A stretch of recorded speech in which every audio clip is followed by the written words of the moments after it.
Last night, the Home Secretary told a Conservative Party event that, and these were her words, on should we have closed our borders earlier, the answer is yes.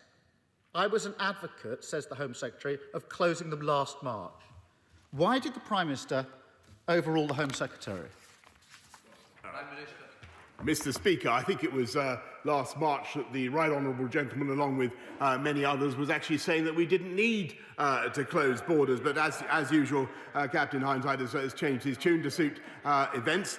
We are facing, and it's interesting that his first few questions were about a computer glitch in the Home Office, Mr. Speaker, which we're trying to rectify. We're in the middle of a national pandemic, and this country is facing a very, very grave death toll.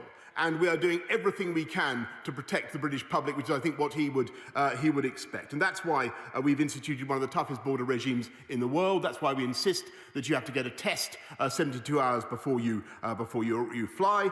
There must be a passenger locator form, which you have to provide, Mr. Speaker, and then you must quarantine for 10 days or 5 days if you do a second test. And I'm delighted that he now praises the Home Secretary. In fact, a change of tune from the right honourable gentleman, and I'm delighted that he's now in favour of tough border controls, because he wasn't last year, Mr. Speaker, and indeed he campaigned for the leadership of the Labour Party on a manifesto to get back to free movement, Mr. Speaker. Mr. Speaker, he talks of hindsight. What the Home Secretary said last night, Prime Minister, it's not disputed, is that she was saying last March, this is not hindsight, she, the Home Secretary, was saying to the Prime Minister, you need to shut your borders. She was saying it. So I repeat the question that the Prime Minister avoided. Why did he overrule the Home Secretary, who claims that she said last March that we should shut our borders?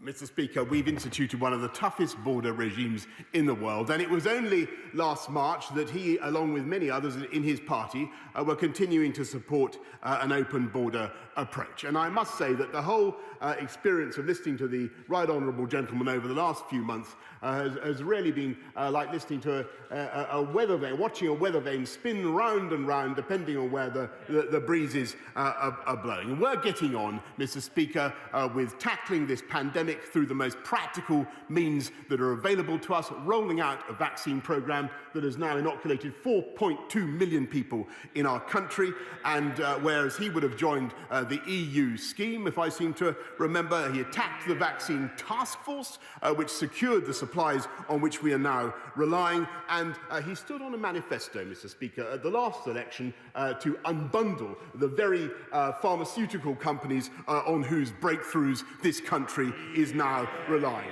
They continue to look backwards, to play politics, to snipe from the sidelines. We look forwards and get on with the job.